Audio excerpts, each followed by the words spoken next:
마태복음 2장 19절에서 23절 말씀입니다.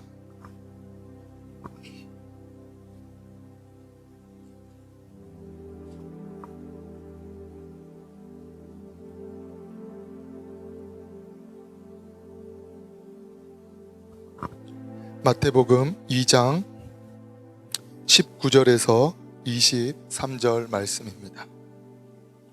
19절에서 23절 말씀. 19절에서 23절 말씀 함께 합독하시겠습니다. 헤롯이 죽은 후에 주의 사자가 애굽에서 요셉에게 현몽하여 이르되 일어나 아기와 그의 어머니를 데리고 이스라엘 땅으로 가라. 아기의 목숨을 찾던 자들이 죽었느니라 하시니 요셉이 일어나 아기와 그의 어머니를 데리고 이스라엘 땅으로 들어가니라. 그러나 아켈라오가 그의 아버지 헤롯을 이어 유대의 임금됨을 듣고 거기로 가기를 무서워하더니 꿈에 지시하심을 받아 갈릴리 지방으로 떠나가 나사렛이란 동네에 가서 사니 이는 선지자로 하신 말씀에 나사렛 사람이라 칭하리라 하심을 이루려 함이로라. 아멘. 지난 시간에는 아기 예수님의 탄생과 탄생 소식에 사람들이 보인 반응에 대해서 함께 살펴보았습니다. 먼저 아기 예수님의 탄생 소식에 헤롯 왕은 베들레헴과 그 모든 지경 안에 있는 아이들을, 사내 아이를 학살하게 되어지죠. 즉 예수님의 탄생을 무엇하는 것입니까? 대적하게 되어집니다. 마태복음 2장 16절 말씀입니다. 마태복음 2장 16절 말씀 제가 읽겠습니다. 이에 헤롯이 박사들에게 속은 줄 알고 심히 노하여 사람을 보내어 베들레헴과 그 모든 지경 안에 있는 사내 아이를 박사들에게 자세히 알아본 그때를 기준하여 2살부터 그 아래로 다 죽이니. 헤롯 왕은 그 아기 예수님의 탄생 소식에 어떻게 하게 되어집니까? 대적을 하게 되어집니다. 베들레헴과 그 지경에 속한 사내 아이들 2살부터 그 아래로 다 죽이는 그러한 일들을 벌이게 되어집니다. 또 아기 예수님의 탄생 소식에 어떠한 부류가 있냐? 대제사장과 서기관들과 같은 부류가 있습니다. 이 대제사장과 서기관들은 예수님의 그 나심, 탄생의 소식을 듣고 나서 어떠한 반응을 보이냐? 무관심한 반응을 보이게 되어집니다. 그런데 이들은 메시아가 오실 것, 그리고 뿐만 아니라 어디에 오시는지를 이 대제사장과 서기관들은 잘 알고 있었습니다. 때문에 유대인의 왕으로 나신 이가 어디 있느냐라는 이 헤롯 왕의 질문에 다음과 같이 대답을 하게 되어집니다. 마태복음 2장 4절에서 6절 말씀입니다. 제가 4절에서 6절 말씀 읽겠습니다. 왕이 모든 대제사장과 백성의 서기관들을 모아 그리스도가 어디서 나겠느냐 물으니 이르되 유대 베들레헴이오니 이는 선지자로 이렇게 기록된 바 또 유대 땅 베들레헴아 너는 유대 고을 중에서 가장 작지 아니하도다. 내게서 한 다스리는 자가 나와서 내 백성 이스라엘의 목자가 되리라 하였음이니이다. 어떤 메시아가 유대인의 왕이 어디에 나겠느냐라는 헤롯 왕의 질문에 이 대제사장과 서기관들은 미가서의 말씀을 인용해서 이야기를 하게 되어지죠. 즉 어디에 나실 것인지를 이들이 알고 있었다라는 것입니다. 그럼에도 불구하고 이 대제사장과 서기관들은 메시아가 나셨다, 예수 그리스도가 이 땅에 오셨다라는 그 소식에 어떻게 반응을 합니까? 성경은 기록을 하고 있지 않지만 이들은 무관심으로 일관하게 되어집니다. 때문에 예수님을 경배하는 그 자리에 함께 나아가지도 않는 것이죠. 또 예수님의 그 탄생 소식에 동방으로부터 온 박사들, 이러한 부류들을 볼 수가 있습니다. 세 번째 부류이죠. 이들은 아기 예수님 탄생 소식에 어떻게 합니까? 가장 기뻐하게 됩니다. 경배합니다. 뿐만 아니라 황금과 유황과 모략을 그 예수님 발 앞에 두게 되어지죠. 드리게 됩니다. 10절에서 11절 말씀입니다. 2장 10절에서 11절. 그들이 별을 보고 매우 크게 기뻐하더라.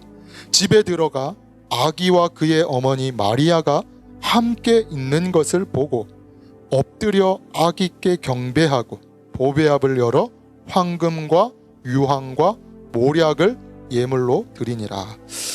동일하게 이것은 오늘을 살아가는 우리 가운데에서도 복음을 듣고 예수 그리스도의 그 구원의 복음, 십자가 복음, 생명의 복음을 듣고 사람들이 보이는 반응으로도 우리가 볼 수 있는 거죠.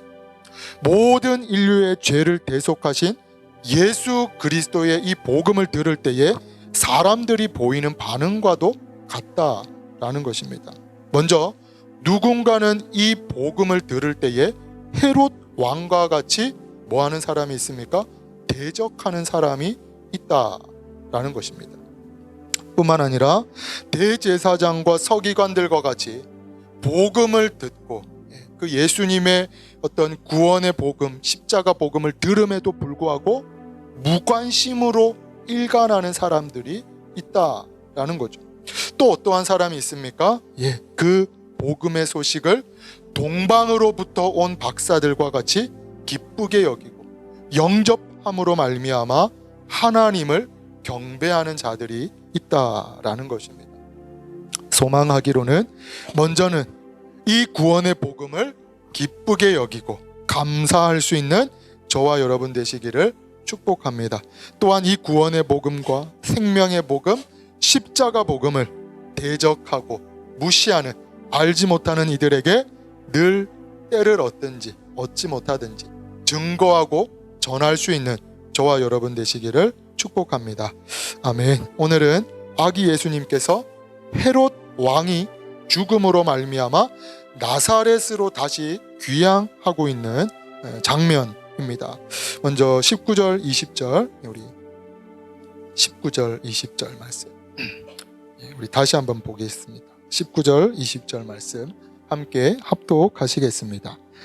헤롯이 죽은 후에 주의 사자가 애굽에서 요셉에게 현몽하여 이르되 일어나 아기와 그의 어머니를 데리고 이스라엘 땅으로 가라. 아기의 목숨을 찾던 자들이 죽었느니라 하시니. 아멘. 아멘. 먼저 요셉은 아기 예수님과 베들레헴으로 돌아가지 않습니다. 베들레헴으로 돌아가지 않고 어디로 가게 되어집니까? 나사렛으로 가게 되어지죠. 그리고 나사렛으로 간 이유가 무엇이냐면 헤롯 왕을 이어서 유대 땅을 다스리던 이 아켈라오 역시 포악한 성품을 가지고 있었기 때문이죠. 그의 부친인 헤롯 왕 못지않게 이 아켈라오 역시 굉장한 어떤 포악한 성격을 가지고 있던 인물이었습니다.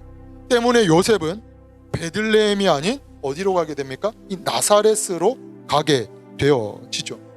그런데 이러한 어떤 이유보다 더 앞선 이유가 있습니다. 이러한 이유보다 더 앞선 이유가 무엇이냐면 하나님께서 이미 성경을 통해서 말씀하신 것을 무엇하기 위함입니까?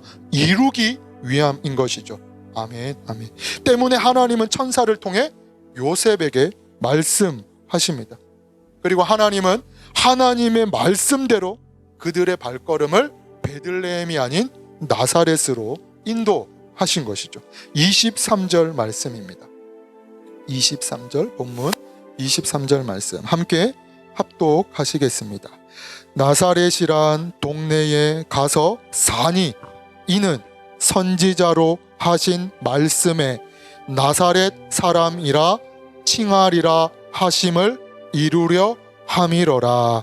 아멘. 아멘.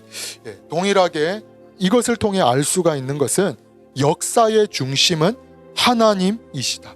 역사의 중심은 예수 그리스도이시다라는 것입니다. 20절에 보시면 천사는 요셉을 향해 이렇게 이야기를 합니다. 20절 아기와 그의 어머니를 데리고 이스라엘 땅으로 가라. 아기의 목숨을 찾던 자들이 죽었느니라. 천사는 아기와 그 목숨을 찾는 자들이 죽었다라고 이야기를 합니다. 즉 헤롯이 죽었기 때문에 이제 이스라엘 땅으로 돌아가라는 것이죠. 그리고 이러한 천사의 지시들을 자세히 보게 되면 한 가지 중요한 사실을 발견할 수가 있습니다. 그것은 무엇이냐면 이 모든 상황이 아기 예수님을 중심으로 움직여가고 있다라는 것이죠. 아기 예수님을 중심으로 움직여가고 있다라는 겁니다. 동일하게 2장 2절에서도 기록하고 있듯이 동방에서 박사들이 머나먼 길을 떠나온 이유가 무엇입니까? 아기 예수님을 경배하기 위함이죠. 헤롯 왕이 두려워함으로 말미암아 베들레헴에 있는 그 모든 지경에 있는 사내 아이를 학살한 이유도 무엇입니까? 단순히 기분이 안 좋아서가 아니라 아기 예수님 때문에 그런 것입니다.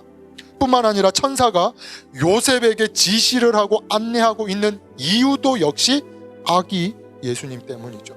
때문에 천사는 늘 예수님 중심으로 이야기를 하게 되어집니다. 무엇을 통해서도 우리가 알 수가 있냐? 본문에서도 이렇게 이야기를 합니다. 마리아와 아기라고 언급을 하지 않고 아기와 그 모친, 아기와 그 모친. 13절 말씀입니다. 13절 말씀 이렇게 2장 13절 말씀입니다. 제가 읽겠습니다. 그들이 떠난 후에 주의 사자가 요셉에게 현몽하여 이르되 헤롯이 아기를 찾아 죽이려 하니 일어나 아기와 그의 어머니를 데리고 애굽으로 피하여 20절 말씀입니다. 20절 말씀 일어나 아기와 그의 어머니를 데리고 이스라엘 땅으로 가라. 아기의 목숨을 찾던 자들이 죽었느니라 하시니. 천사는 어떻습니까? 마리아와 아기가 아니라 아기와 그 모친, 아기와 그의 어머니를 데리고 떠나라 라고 이야기를 합니다. 즉 역사의 중심이 예수 그리스도이심을 우리로 하여금 보게 하는 것이죠. 미국의 한 심리학자의 연구에 따르면 사람들이 대화하는 가운데 가장 많이 등장하는 단어가 나라고 합니다. 나. 이야기를 시작할 때도 나로 시작을 하게 되죠. 열심히 상대방의 이야기를 듣고 나서 대답을 할 때도 나의 관점에서 이야기를 합니다. 때문에 사람들은 생각하거나 말하거나 행동할 때에 항상 나 중심으로 생각하고 나 중심으로 말하고 나 중심으로 움직여 가더라 라는 거죠. 뿐만 아니라 동서고금을 막론하고 많은 나라들이 이야기하는 것도 무엇입니까? 우리의 나라가, 자신의 나라가 세상의 중심이라고 이야기를 합니다. 더 나아가 인류는 우주 만물이 중심이 인간에게 있다. 사람이 이 모든 만물의 중심이다 라는 이야기를 하죠. 하지만 이러한 생각과 어떤 개념은 어떻습니까? 착각 중에 착각입니다. 죄악 속에 살아가는 인간의 어리석음을 여실히 드러내는 것이죠. 모든 역사의 중심은 삼위일체 되신 하나님이신 줄 믿습니다. 모든 역사의 주관자가 하나님이시며 하나님의 뜻에 의해서 흘러가더라라는 것이죠. 때문에 인류의 역사 역시 예수 그리스도를 탄생으로 기준해서 기원 전과 기원 후로 나뉘게 되어집니다. 뿐만 아니라 성경은 온 우주 만물이 예수 그리스도로 말미암아 통일될 것을 말씀하고 있죠. 때문에 하나님은 성경을 통해 하나님 자신을 무엇으로 말씀하십니까? 나는 알파와 오메가요, 처음과 마지막이요, 시작과 마침이다 라고 선언하십니다. 모든 역사의 중심은 하나님이신 줄 믿습니다. 모든 역사의 중심은 예수 그리스도이시다 라는 거죠. 이어서 오늘 말씀을 통해서 볼 수 있는 또 한 가지는 하나님의 방법은 사람의 기준과 방법과 전혀 다르다라는 것입니다. 23절을 보시면 아기 예수님의 나사렛 정착은 선지자의 말씀을 이루기 위함이라 라고 말씀을 하고 있죠. 즉 예수님께서 나사렛 사람이라 칭하리라 라는 이 말씀을 이루기 위함이다 라고 기록을 하고 있습니다. 먼저 이 나사렛도 참 어떤 역사적으로나 다양한 의견들이 있습니다. 인터넷만 보더라도 어떤 곳은 이 나사렛이란 곳이 존재하지 않았다, 수많은 이야기들이 있습니다. 하지만 분명한 것은 이 나사렛은 역사적으로 존재했던 곳이다 라는 거죠. 특별히 이 갈릴리 지방으로 이 아래 남서쪽 방향으로 한 20km 떨어진 지점에 이 나사렛이 위치하고 있었습니다. 그리고 이곳은 구약 성경이나 특별히 유대 역사가 요세푸스의 글 탈무드에도 전혀 이 나사렛이란 곳을 언급하고 있지를 않습니다. 요세푸스가 갈릴리 지역에 많은 곳을 조사합니다. 한 45개의 지역을 이 요세푸스가 이렇게 막 자기의 어떤 책에도 이렇게 역사 기록에 기록을 하고 있죠. 45개의 지역을 기록을 하고 있는데 유일하게 빠진 동네가 어디냐면 이 나사렛입니다. 왜 이 나사렛이 빠졌냐? 이 나사렛은 굉장히 볼품없는 동네이기 때문입니다. 역사적인 추측에 의하면 한 400명도 되지 않는 굉장히 작은 동네였을 것으로 추측을 합니다. 시골 중에서도 어떻습니까? 시골이고 촌 중에서도 촌동네인 거죠. 때문에 사람들도 어떠한 이야기를 하냐? 나사렛에서 무슨 선한 것이 날 수 있겠냐? 나사렛에서 어떻게 유대의 왕이 나실 수가 있냐? 메시아가 어떻게 나사렛에서 날 수 있겠냐라고 사람들도 이야기를 합니다. 동일하게 사람의 입장에서는 어떻습니까? 사람의 기준에는 어떻습니까? 이 나사렛에서는 메시아가 날 수 없다라는 그러한 생각인 거죠. 사람의 입장에서는 적어도 메시아라면 유대인의 왕으로 오실 분이라면 적어도 예루살렘이나 못해도 가이사랴에 와야 되는 것이 아닌가? 이것이 사람의 기준이고 사람의 생각이다라는 것입니다. 하지만 하나님은 하나님의 말씀대로 구약의 예언대로 가장 낮고 천한 구유에 오시고 아무도 알아주지 않는 그 나사렛 출신으로 자라게 되어집니다. 결국 하나님은 사람의 기준과 생각이 아니라 하나님의 기준과 방법에 의해서 하나님의 일을 이루어 가시더라라는 거죠. 사무엘상 16장에는 사무엘이 다윗에게 기름을 붓는 장면을 기록하고 있습니다. 사무엘 선지자는 하나님의 말씀을 따라서 베들레헴 사람 이새의 아들 중 한 사람에게 기름을 붓기 위해서 어디로 갑니까? 베들레헴으로 가게 되어지죠. 그리고 도착한 이 사무엘 선지자는 이새의 아들들을 보게 되어집니다. 제일 첫 번째 아들인 엘리압을 보고 사무엘 선지자가 이렇게 기록합니다.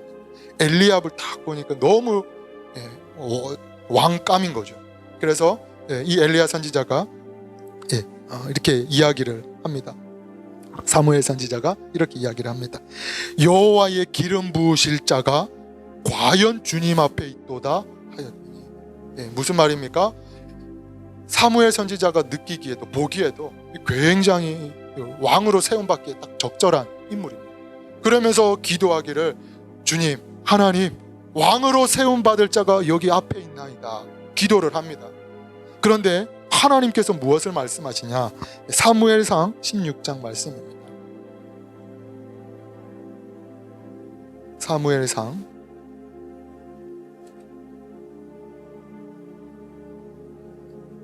16장 6절에서 7절 말씀입니다.